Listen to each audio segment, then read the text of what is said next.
Hello students, Gargi tutorial ক্লাসে তোমাদের স্বাগত জানাই। দেখো, আজকে আমার আলোচ্য বিষয় হলো বর্ধমান ইউনিভার্সিটি 4th সেমিস্টার স্টুডেন্টসদের জন্য যারা মাইনরে বেঙ্গলি রেখেছো, তোমাদের যে গুরুত্বপূর্ণ সাজেশান সেটা আমি তোমাদের এখন দিয়ে দিচ্ছি। এছাড়া বলে রাখি, তোমরা যারা মেজরে বেঙ্গলি রেখেছো, তোমাদের মেজর 1, মেজর 2 এবং মেজর 3 তিনটে পার্ট তোমাদের পড়তে হবে।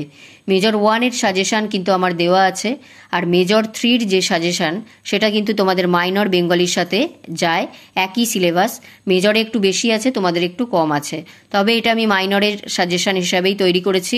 তোমরা যারা মেজর 3 আছে যাদের, তোমরা কিন্তু এই কোয়েশ্চেনগুলো করতে পারো। তোমরা জানো যে মাইনর বেঙ্গলিতে তোমাদের ছন্দ আর অলংকার পড়তে হবে। এখান থেকে কি কি প্রশ্ন আমি রেখেছি, কিভাবে রেখেছি আমি বিস্তারিত আলোচনা করে দিচ্ছি, তোমরা ভিডিওটা মন দিয়ে দেখো। দেখো, এখানে আছে ছন্দ। ছন্দ থেকে আমি 5 নম্বরের প্রশ্ন রেখেছি। 1 নম্বরে আছে দল বা অক্ষর কাকে বলে এবং কয় প্রকার কি কি। 2 নম্বর করবে দল বা অক্ষরের কয়েকটি বৈশিষ্ট্য লেখো। 3 নম্বরে আছে কলা বা মাত্রার বৈশিষ্ট্য লেখো। 4 নম্বরে হচ্ছে জ্যোতির বৈশিষ্ট্য লেখো। 5 নম্বর ছেদ বা জ্যোতির পার্থক্য নিরূপণ করো। 6 নম্বরে হচ্ছে পর্ব বা পর্বাঙ্গ বলতে কি বোঝায়। তাহলে তোমাদের আমি যখন সিলেবাসটা দিয়েছিলাম, ওখানে দল, অক্ষর, কলা, জ্যোতি, ছেদ, পর্ব, পর্বাঙ্গ এই সমস্তগুলো ছিল। এগুলোর তোমরা ডেফিনেশন হিসাবে, সংজ্ঞা হিসাবেও করে রাখবে এবং এই সমস্ত প্রশ্নগুলো তোমরা বৈশিষ্ট্যের আকারেও করে রাখবে। তাহলে এগুলো তোমাদের 5-এ আসতে পারে। এরপর আসছি, দেখো 10 নম্বরের যে 3টে প্রশ্ন রেখেছি, এই 3টের থেকে অবশ্যই কমন আসবে। তার আগে তোমাদের একটু বুঝিয়ে দিই যে স্বরবৃত্ত ছন্দ বা শ্বাসাঘাত প্রধান বা দলবৃত্ত ছন্দের বৈশিষ্ট্য উদাহরণ সহ আলোচনা করো। তাহলে এখানে 3টে নাম আছে, স্বরবৃত্ত বা শ্বাসাঘাত প্রধান বা দলবৃত্ত। তোমাদের জানতে হবে যে স্বরবৃত্ত ছন্দেরই কিন্তু অপর দুটো নাম হচ্ছে শ্বাসাঘাত প্রধান বা দলবৃত্ত ছন্দ। তাহলে তোমাদের যদি প্রশ্নটা ঘুরিয়ে দেয় যে স্বরবৃত্ত ছন্দের বৈশিষ্ট্য লেখো, তাহলেও তোমাদের এটাই লিখতে হবে।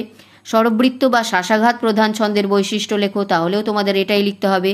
আবার শুধু যদি দলবৃত্ত ছন্দের বৈশিষ্ট্য দেয়, তাহলেও তোমাদের এটাই লিখতে হবে। তাই তোমাদের আগে 3টে করে যে নাম আছে, এই 3টে করে নাম কিন্তু তোমাদের মনে রাখতে হবে।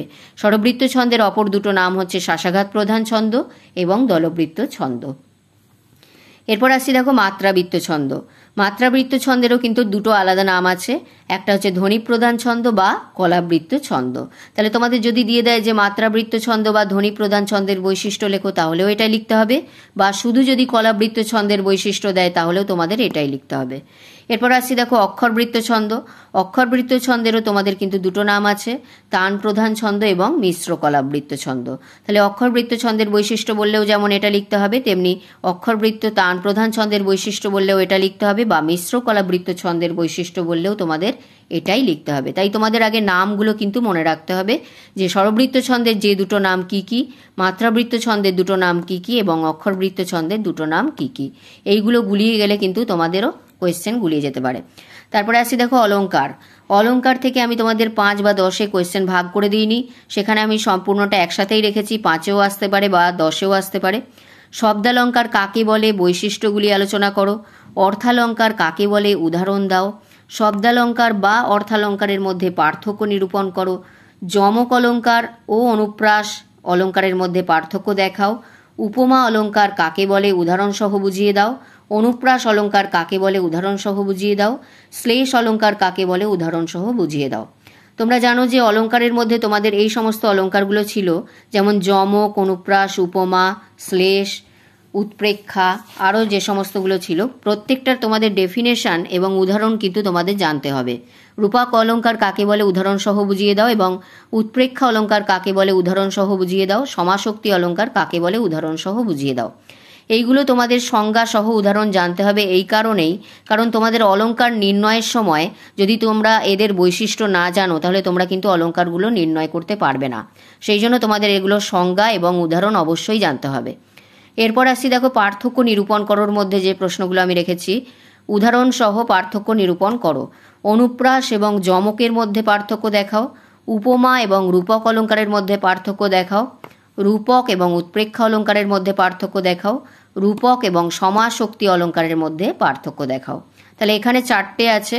এদিকে আরও হয়তো 1-2টো পার্থক্য ছিল, যেমন ছন্দের মধ্যে ছিল ছেদ ও জ্যোতির মধ্যে পার্থক্য নিরূপণ করো। এটাও আসতে পারে, পর্ব পর্বাঙ্গের মধ্যে পার্থক্য আসতে পারে। তাহলে এইগুলোই হচ্ছে তোমাদের। এখানে একটা আছে যমক অনুপ্রাস, সেটা মনে হয় ওদিকেও দেওয়া হয়েছে। তাহলে এই প্রশ্নগুলো করলেই আশা করছি তোমরা সমস্তটাই কমন পেয়ে যাবে এবং বুঝতেও পারবে। এছাড়াও দেখো তোমাদের আছে এখানে ছন্দ নির্ণয় এবং অলংকার নির্ণয়। ছন্দ নির্ণয়ের মধ্যে তোমাদের একটা কবিতার লাইন দিয়ে দেবে, সেই কবিতাটাকে তোমাদের আগে ছন্দের আকারে পড়ে, যেখানে তোমাদের শাসাঘাত পড়বে সেখানে তোমাদের আগে কাটতে হবে, কেটে তারপর মাত্রা দিয়ে বুঝতে হবে যে ওটা কোন ছন্দের আন্ডারে পড়ছে।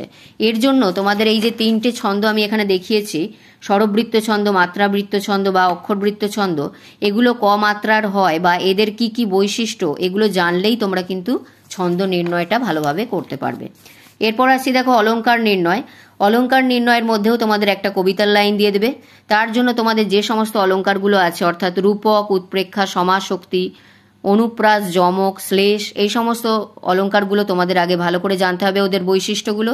তার থেকেই তোমরা বুঝতে পারবে যে এটা কোন অলংকারের আন্ডারে পড়ছে, সেটা তোমাদের লিখতে হবে, ব্যাখ্যা করে তোমাদের লিখতে হবে।